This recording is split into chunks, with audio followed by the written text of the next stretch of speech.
Hi everyone, welcome to Long Game, a heated rivalry podcast. My name is Sylvan and I'm joined with Declan, and we are going to be breaking down the Game Changer book. This is the second part of our review, so we're going to be talking about the second half, so chapter 16 towards the end, and we're also going to be thinking about what the character development is, as well as what our general thoughts on the actual whole storyline was. So, Declan, let's get into it. Yes, because I was very interested to see what you would think of this story whenever you finished it. Because up until we obviously did part one and we discussed those chapters, but from this point onward, this is like your main conflict. This is when the couple are getting tested, where all of these sort of more interesting events within the book begin to happen. So I'm just going to ask you, what's your general thoughts now of this book now that you've finished it? Yeah. So now that I finished the whole book, I think it's an okay book. I don't think it was the best book I've read in the genre. Certainly not the worst either. I think it was sort of like a mid-level book for me. I think it sets up the whole heated rivalry universe, game changer universe quite well in establishing Scott and Kip. So I understand the premise for it and I understand the need for it. I like Scott and Kip, but for me, the writing was a bit monotonous. Yeah, I would agree with that description. I think too much time in this book is spent with these two just having sex all the time. And as a result of that, it begins to drag. And there is this sort of brewing conflict, which is sort of always sitting in the background and it's always in Kip's sort of POV. And he never addresses it until he finally does. Which I understand, setting things up to get that sort of cathartic moment of like explosion of emotion, but I feel like this is just dragged out a bit too much. And this book does seem to have sort of pacing issues in that regard. I'm so glad you mentioned that because literally, and I annotate in the margins for book club. So on page 323, I've literally written, I'm bored of the sex scenes now. Yeah. Yeah. They felt repetitive, but also they didn't drive the story forward. And for me, yes, I've not really read a lot of books with a lot of spicy content in it. Mine have been quite on the tamer side, so this is my first foray into it. But if I'm bored of the sex, like, that's saying something. Yeah, it's not a good sign. It usually means that you've overused it and you are no longer building it up to get that sort of moment of satisfaction, literally and figuratively. But I think that's a result of Rachel Reed being an inexperienced writer at this moment in time of her career anyway. Like I did say in part one as well, that you need to use your sex scenes sparingly when writing romance, because if you just flood your book with it, it does become quite monotonous and it can ruin your pacing entirely. And it always needs to sort of have a purpose. It needs to be doing something for the story, because if it's not, then it's just superfluous content. It's just fat that needs to be trimmed. And I do feel that in this book, and it does impact your enjoyment of it, I think. I think it's unavoidable. Yeah, and in fact, what we were talking about just now reminded me. I was listening to another podcast, really nice. I love listening to this podcast, and they were interviewing a an author, and they were talking about sort of how they use spicy scenes in their books, and he actually said, "If I want the characters to fuck all the time, I'm gonna get them to do that." And I thought, yeah, sure, but that doesn't serve a purpose to me.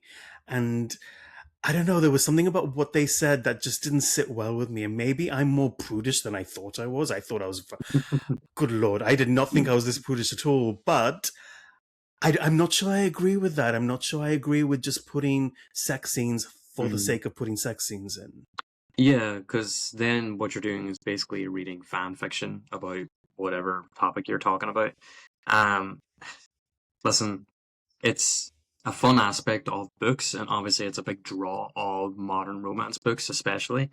But if it's not tied to the character or the story, and if it's not like sort of enveloped in meaning, then it's not satisfying. And if it's not satisfying, what's it doing in the book? It's just I'm just a big fan of using it sparingly.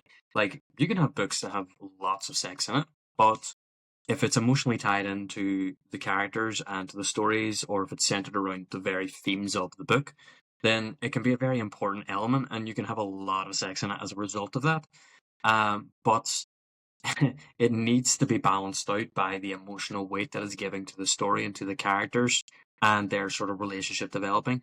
So yeah, you can include it if you want, but you better make sure it has a purpose, because otherwise your book is just going to be dragged down into a sort of really boring slog that people are really struggling to get through, and they will just start skipping pages. And I've heard that from a lot of people, whenever they're sort of reviewing romance books that just aren't quite as good as others.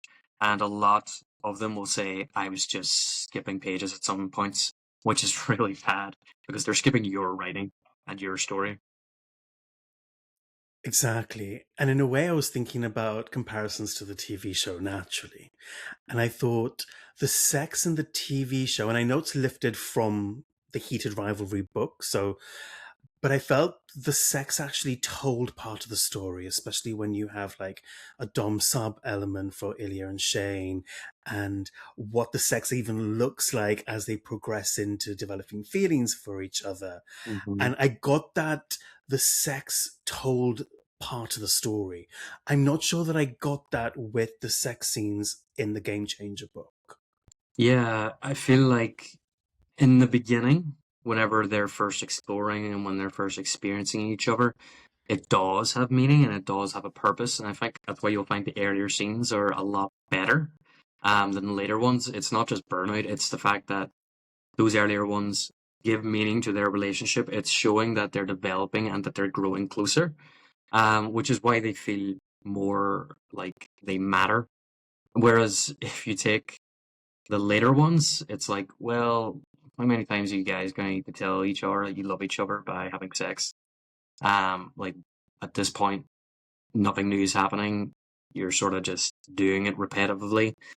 And, you know, what are we doing with this sort of content at this point? Is this pushing us on? Because there's a lot of conflict here in the background that no one's dealing with. And yet we're just sitting here having sex all the time. Um, like there's an interesting element like begging to have attention paid to it. And it's just sort of gone ignored. And I can't help but feel that again, I keep on bringing it up, the pacing's badly affected by it. Yeah. And speaking of the conflict, so this is, where we get the big conflict, the big fight, right? This is what we're sort of waiting for in a way. You Mm-hmm. want the conflict so you get the resolution. What were your opinions on the fight that Kip and Scott have in the second part of the book? I think what I find very interesting about the conflict is the sort of way in which it carries actually a lot of emotional weight to the book. I mean, we spend a lot of time building up to it, too much time, in my own opinion, but there is something quite, heart wrenching about this sort of conflict between the two of them. It's sort of like the inevitability that this conversation was always going to have to happen. And you're sort of left really anxious throughout the book that they're going to have it, but it gets dragged out quite a bit. And then when it finally implodes, yes, you do get the catharsis of Kip finally standing up for himself and saying, no, this isn't right and this isn't really going to work if we continue it this way. But you also see Scott coming to the realization that sort of Kip is right. He's saying it in a way which is kind of hurtful, but Scott kind of needs to hear this from Kip. He kind of needs to be brought back down to reality a little bit. He cannot just have a live-in boyfriend. That's not fair. And it contradicts what Scott believes about Kip, which is that he should pursue his dreams and do what he wants, and he's so capable. Well, how is he supposed to achieve or show any of that if you're going to cage him up like a little bird? It's just not realistic. So yeah, I really enjoy this conflict. It's organic to their relationship, and it's sort of inevitable, and it's one that is really satisfying whenever it finally happens. I agree in that, the conflict has to happen and there is this build up to the conflict where you're sort of just waiting for it to happen. And so when it does, I think where I differ, my take on it was a little different in that I felt it was really underwhelming. You spend such a long time trying to get to this point, and the argument happens around chapter 23 for anyone who's sort of reading long.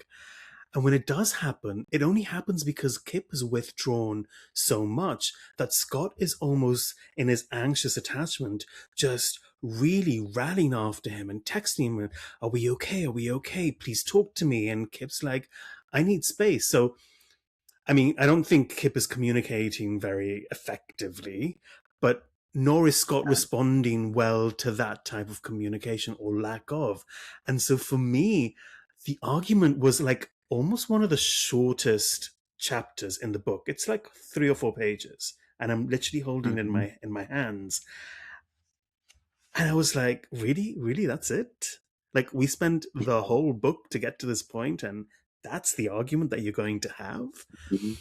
It felt very, yeah, I'd say underwhelming, I think, for me. Yeah.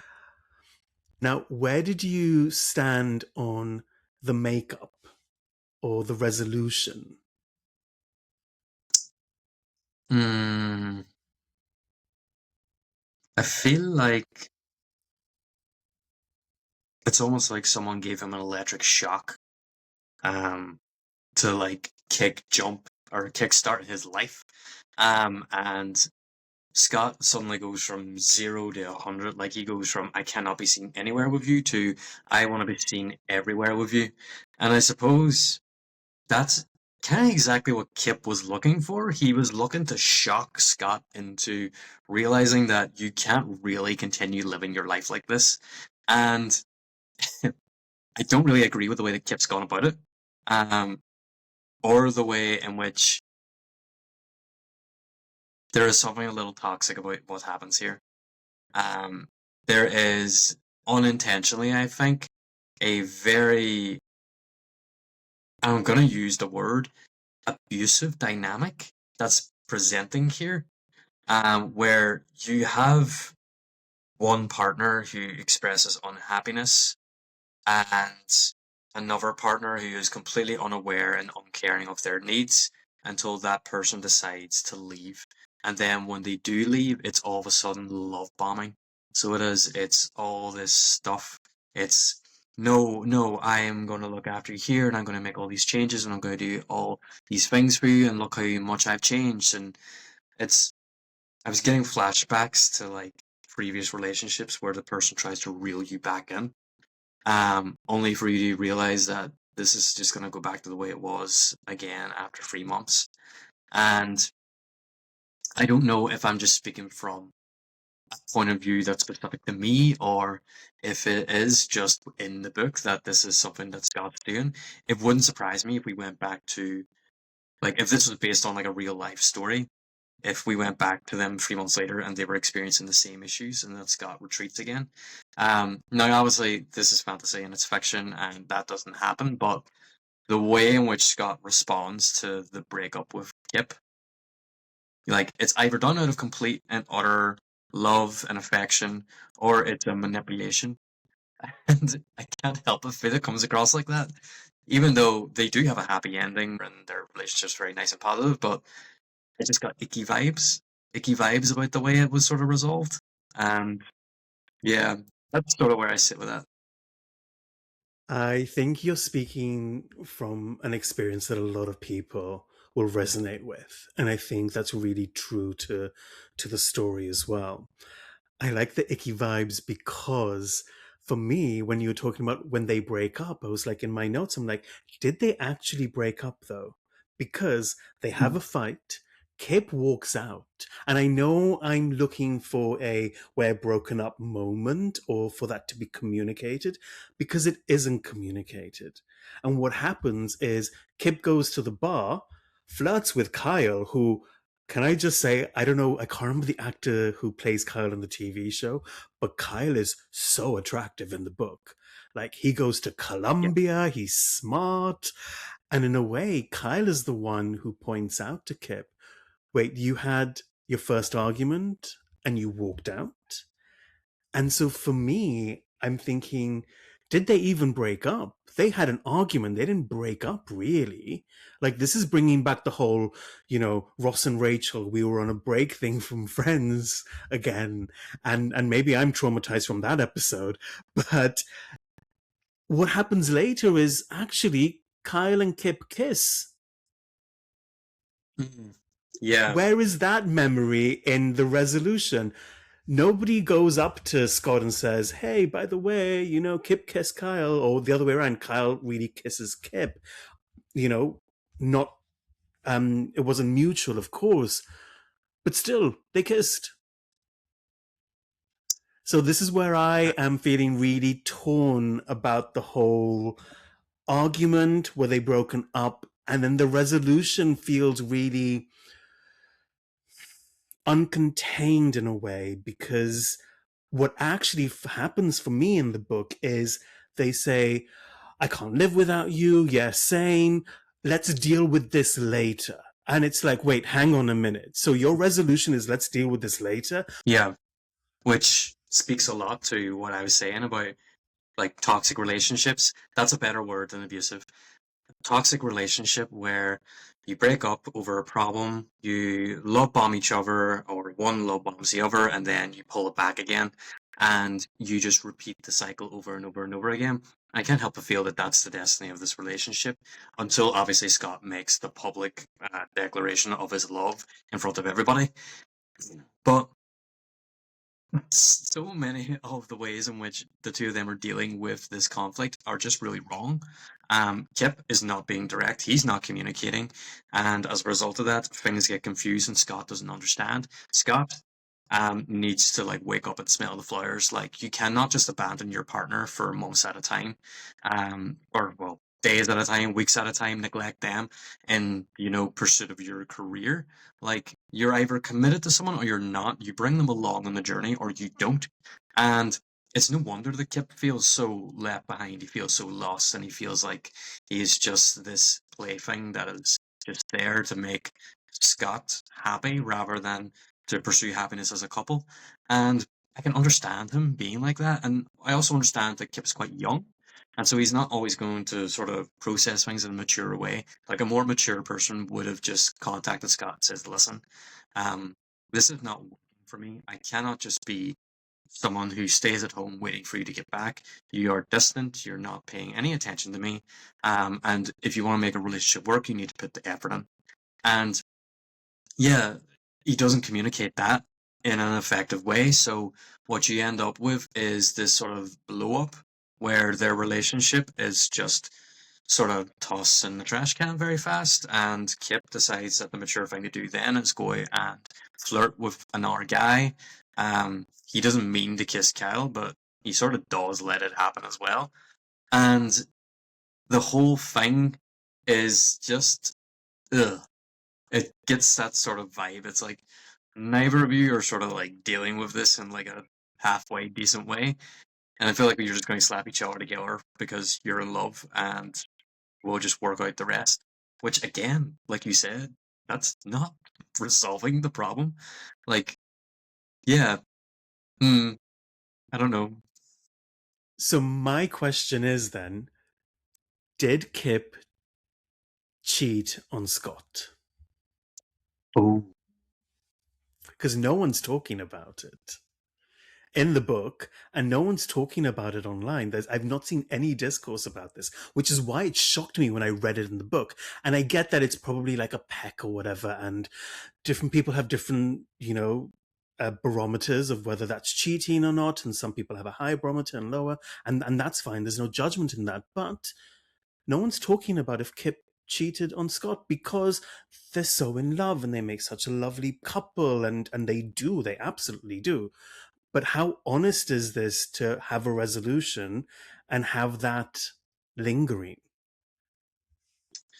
I think that there is a reason why this isn't in the show. And I think it's because, yes, he cheated. He he cheated on his boyfriend. He literally put himself in a position where he was flirting with another guy. He didn't pull away. He didn't move away. He just let it happen. And knowing that he deliberately put himself in that position, there's only so much, grace you can extend, Kip, in that situation. Um, I don't have arguments with my partner and then decide to go out to a gay bar, flirt with the bartender, and then let him kiss me. That is cheating. And I think it's another element of why people don't quite like this couple as much as the other ones in this series. Because they're very messy and not in like a fun, literary way where, oh my God, they're just so messy for each other and it's just great and they're so in love and whatever. A lot of people will refuse to read an MM romance where there's cheating, which is so funny because like you can read dark romance where basically the person is a stalker. They have like BDSM vibes going on. It's mental. There's lots of crazy, very dark content, and everyone will be perfectly fine with it. But if you put cheating in one of these books, people will go crazy. Like, I hated it. I didn't like that. I can't believe he did that. He betrayed the love.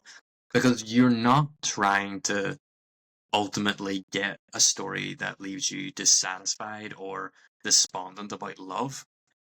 You're trying to get the opposite. And so this will definitely rub people up the wrong way. And it's also not a good reflection of Kip's character. It doesn't feel like something Kip would do.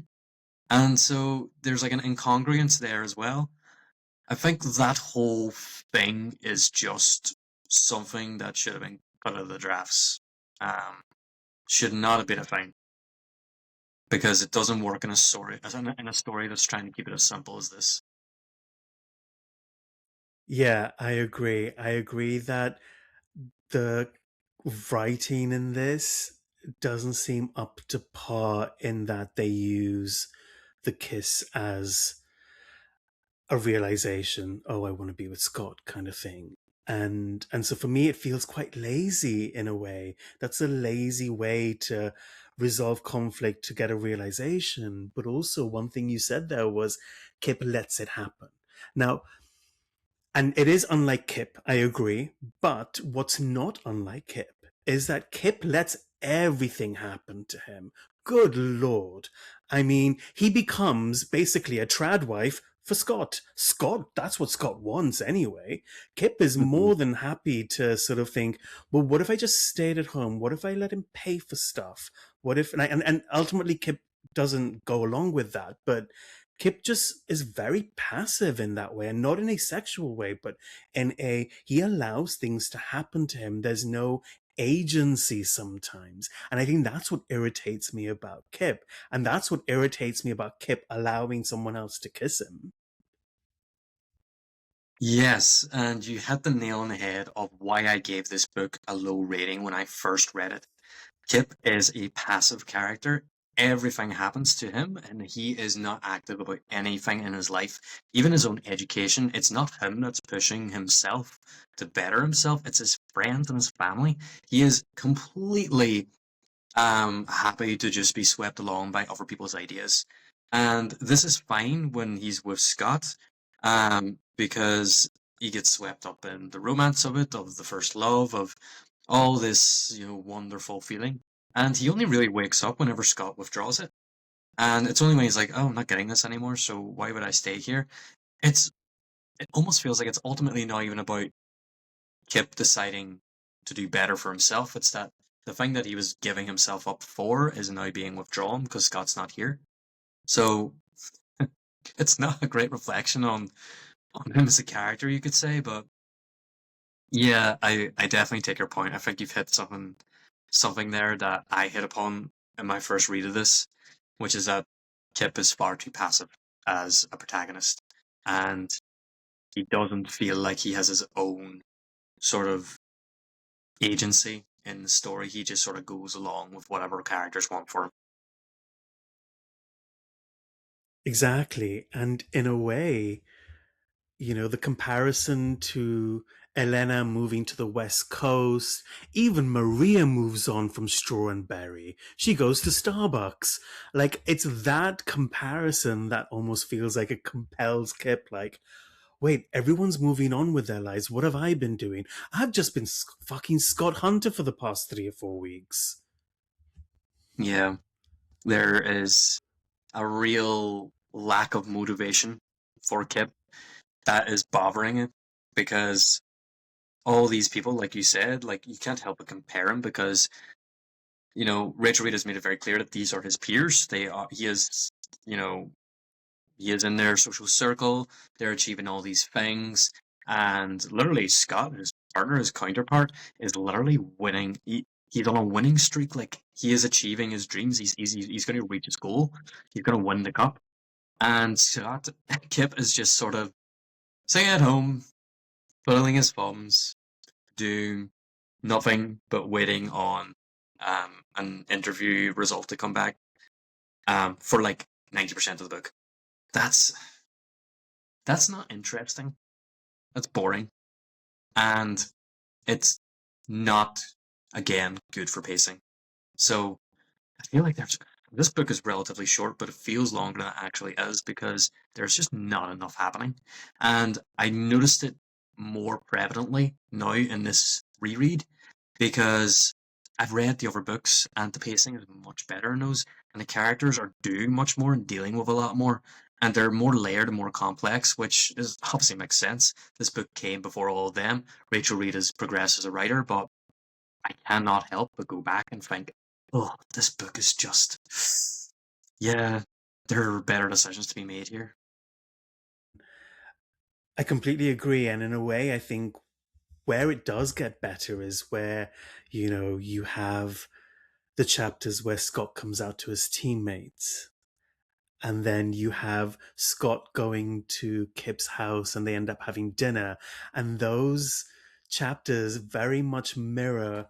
Now, bear in mind, I've not read the Heated Rivalry book, so I don't know if that actually happens in the book or not, but it definitely happens in the TV show. But where Scott goes to Kip's house and has dinner with them very much mirrored that season 6 episode with Ilya and Shane. hmm Yeah, and I actually enjoy those elements of the book quite a lot. I like when Scott finally starts to make moves and that he is just sort of thrown caution to the wind at this point. He almost lost this man. He's not taking this chance again. He is going to fully commit himself. He's going to build himself up to coming out publicly. But in the meantime, he's going to do it in lots of these little ways that matter very deeply to Kip. And I think him showing up at the dinner as well was such a sweet moment. Um, and for him to sort of take the lead in how they identify, like, oh, I'm his boyfriend. Like, he doesn't need Kip to sort of weed it out of him to give him the little bit. He just offers it all, and he's like, "Yeah, I'm with him. I'm with your son. It's great." And that's cathartic. That's real feel good stuff. So it is, and I really like that element of it. And it makes me really enjoy Scott's character, because it just feels like he just needed the push, and we might not have liked the way the push came, but it definitely makes him way more proactive as a character as well, and we are finally taking the reins of the story and we're making things happen. Things are progressing. Now, I feel like it would have been better had we been pacing this stuff out throughout the story to have big milestones like this sort of give an assistance to the pacing.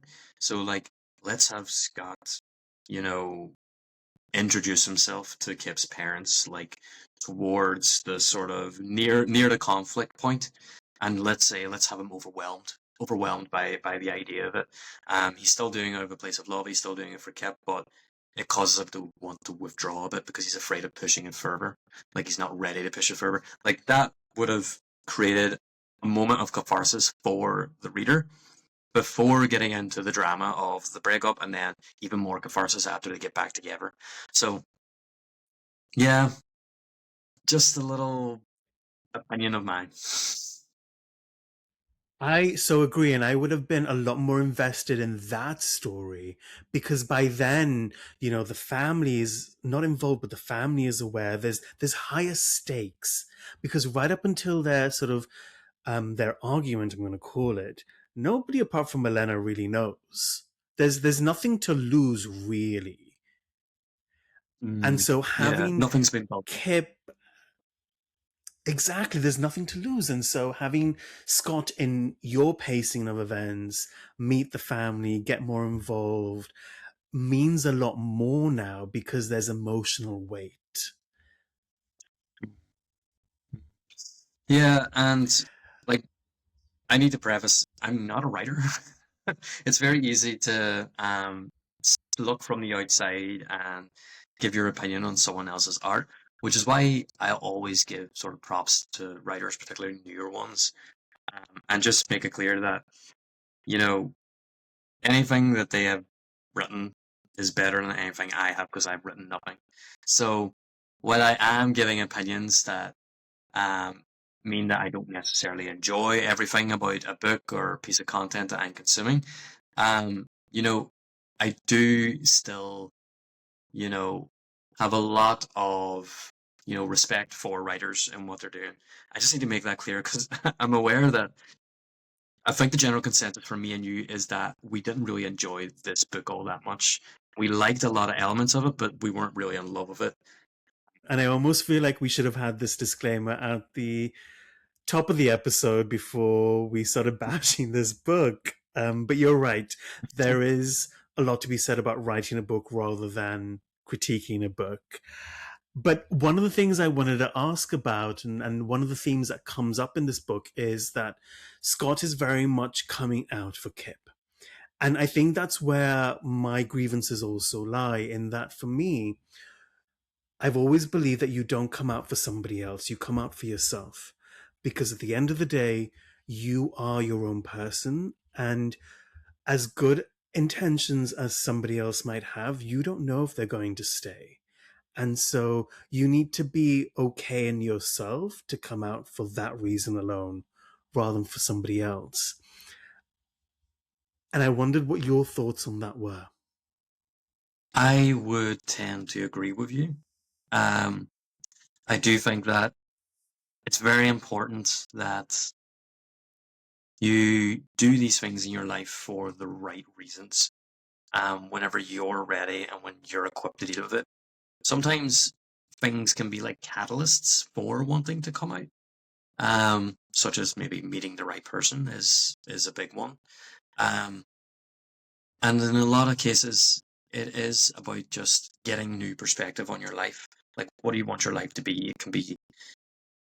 It can be something much more wonderful than what it currently is, and you know, spending time with someone that you're romantically involved in a way that becomes meaningful can make you reconsider, you know, what you're willing to risk.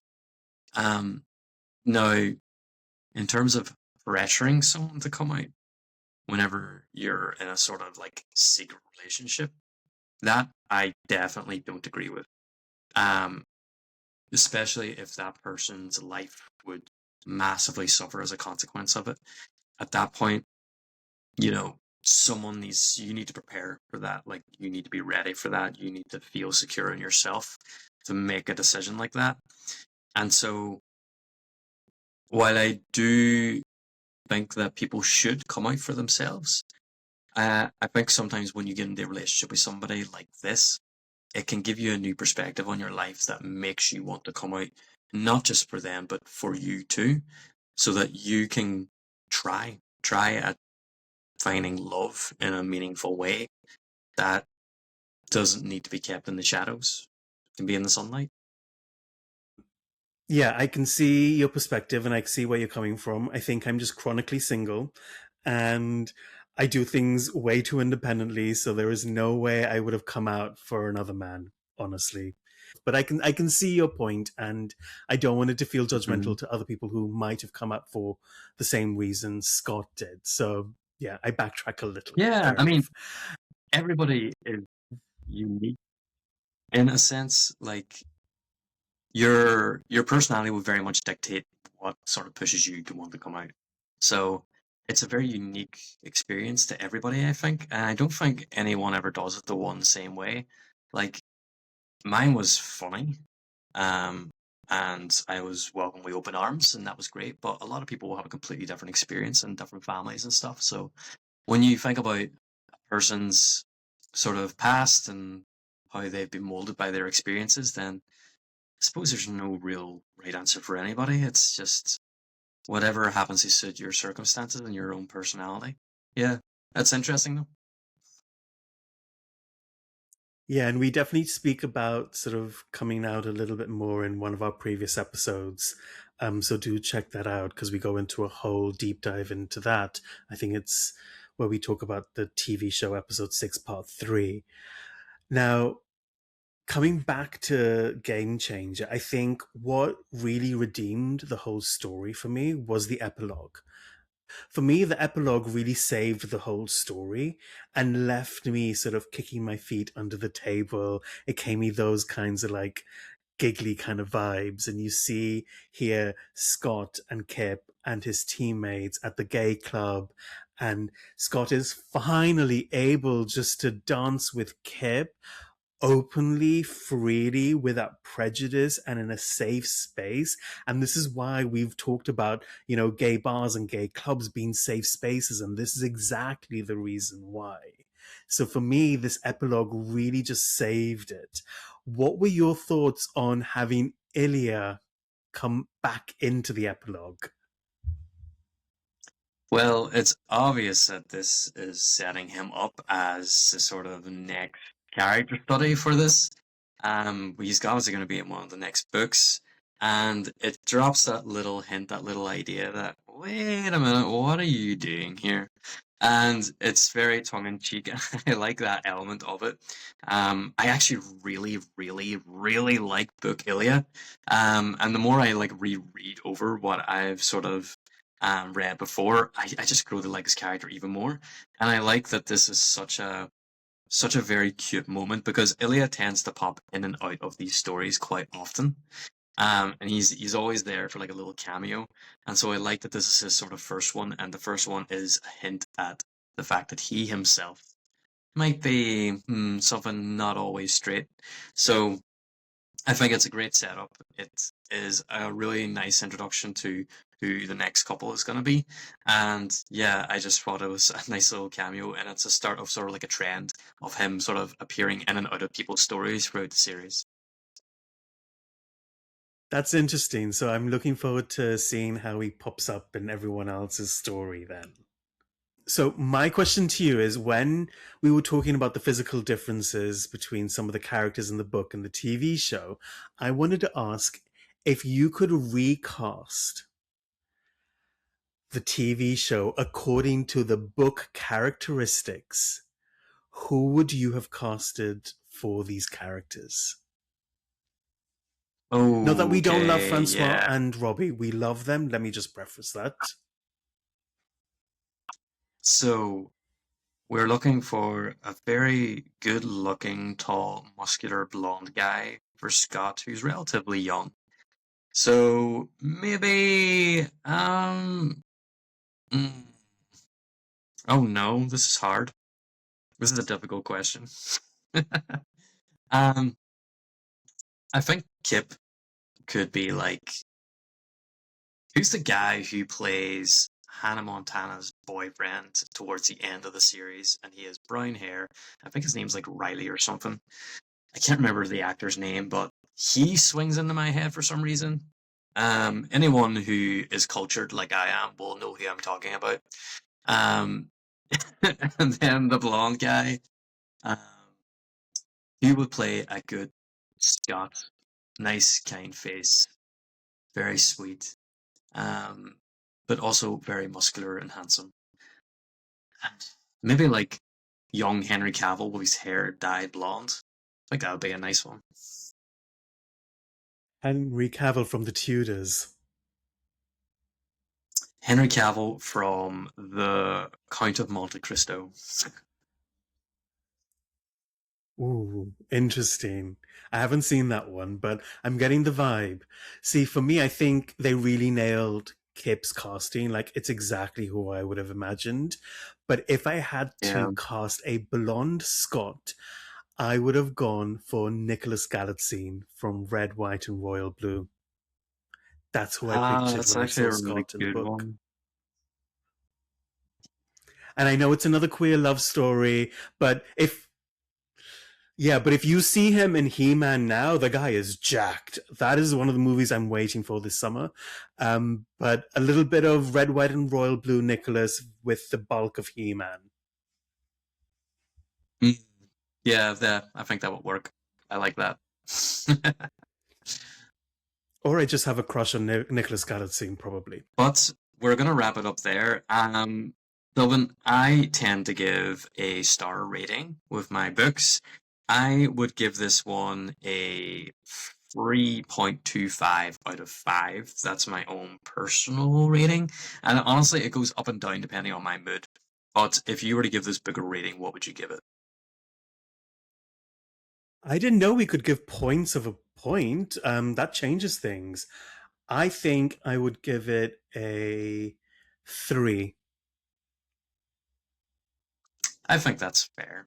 I think that's fair. Yeah, especially from what we discussed. Yeah, I think that's okay. Yeah. I mean, I will say that this is probably the worst written of the books. I don't think we're ever really going to be dropping down to freeze anymore in this series. Speaking from experience of reading them all. But yeah, I really enjoyed reviewing this with you. This was really different for me. I hope you guys, as well as the listeners, had a really great time sort of hearing our thoughts about it. What did you think as well about the book? You know, let us know your thoughts and your feelings around it. Do you disagree with us and Sylvan? Do you think this book is the best thing since sliced bread? Or do you sort of agree with us that there are sort of issues within it that could have been sort of handled a little differently?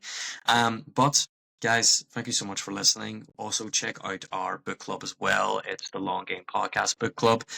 We are going through each of the books. We're reading sort of half a book a week and then just sort of having discussions and sort of giving ideas and thoughts about what we generally thought about the books and everything about them. So, yeah, check that out. Have a look. It's all on Fable. And don't forget to like, share, and subscribe for this video as well. But we'll catch you next time.